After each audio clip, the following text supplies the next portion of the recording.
சட்டவிரோத பால் விற்பனையில் ஈடுபட்டதாக ஆவின் பொது மேலாளர் ஒருவர் பணியிடை நீக்கம் செய்யப்பட்டிருக்கிறார். ஆவினில் நடைபெறும் ஊழலை வெளிச்சம் போட்டு காட்டியிருக்கிறது.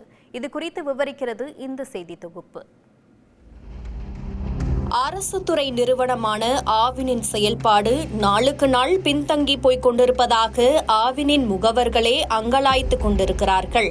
கடந்த ஆட்சியை விட தற்போது பால் கொள்முதல் குறைந்து கொண்டிருப்பதாகவும், இதனால் பால் சார்ந்த பொருட்கள் தயாரிக்க வெளி மாநிலங்களில் இருந்து அதிக விலை கொடுத்து மூலப்பொருட்களை கொள்முதல் செய்து ஊழலில் ஈடுபடுவதாகவும் தமிழ்நாடு பால் முகவர்கள் தொழிலாளர்கள் நல சங்கம் ஏற்கனவே குற்றம் சாட்டி வருகிறது. இந்த நிலையில் திருவள்ளூரில் நிர்ணயிக்கப்பட்ட அளவை விட கூடுதலாக பாலை அனுப்பி சட்டவிரோத பால் விற்பனையில் ஈடுபடுவதாக ஆவினின் பொது மேலாளர் சஸ்பெண்ட் செய்யப்பட்டிருப்பது அதிர்ச்சியை ஏற்படுத்தியிருக்கிறது.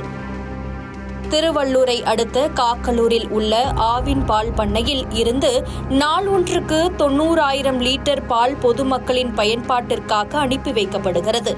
இந்த நிலையில் நிர்ணயிக்கப்பட்ட அளவை விட கூடுதலாக வாகனத்தில் பால் அனுப்பி வைக்கப்படுவதாக சென்னை ஊழல் தடுப்பு பிரிவு போலீசாருக்கு தகவல் கிடைத்துள்ளது. அதன் பேரில் 24ஆம் தேதி இரவு திருவள்ளூர் அடுத்த ஆயில் மில் பகுதியில் காத்திருந்த ஊழல் தடுப்பு போலீசார் அவ்வழியாக வந்த 3 பால் லாரிகளை மீண்டும் காக்கலூர் பண்ணைக்கு கொண்டு சென்று ஆய்வு செய்தனர். அப்போது 12 லிட்டர் கொள்ளளவு கொண்ட 135 டப்பில் 1620 லிட்டர் பால் மற்றும் 7 டப்புகளில் தயிர் கூடுதலாக இருப்பது தெரியவந்தது.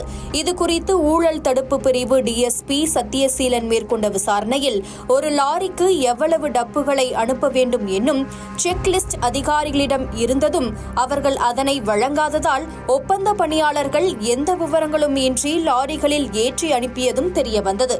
இந்த நிலையில் காக்கலூர் ஆவின் பால் பண்ணை பொது மேலாளர் ரமேஷ்குமார், அன்றைய தினம் பணியில் இருந்த துணை மேலாளர் கனிஷா, தொழிற்சாலை உதவியாளர் முரளி, இளநிலை உதவி அலுவலர் ராஜா ஆகிய 3 பேரை தற்காலிக பணியிடை நீக்கம் செய்து உத்தரவிட்டார். ஆனால் ஊழல் தடுப்பு பிரிவு போலீசாரின் அறிக்கை வருவதற்கு முன்பே அந்த 3 பேரையும் பொது மேலாளர் ரமேஷ்குமார் சஸ்பெண்ட் செய்தது ஆவின் மேலாண்மை இயக்குநருக்கு தெரியவந்தது.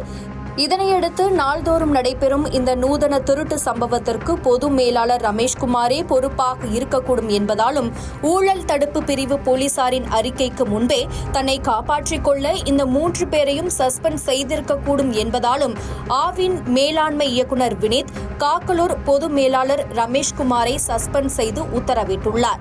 இதனிடையே அந்த ஆவின் பால் பண்ணையில் ஒப்பந்த பணி எடுத்துள்ள திமுக பிரமுகர் ஒருவரின் தலையீடு காரணமாகவே பொது மேலாளர் ரமேஷ்குமார் சஸ்பெண்ட் செய்யப்பட்டிருப்பதாக தமிழ்நாடு பால் முகவர்கள் தொழிலாளர் நல சங்கம் நிறுவன தலைவர் பொன்னுசாமி தெரிவித்திருக்கிறார்.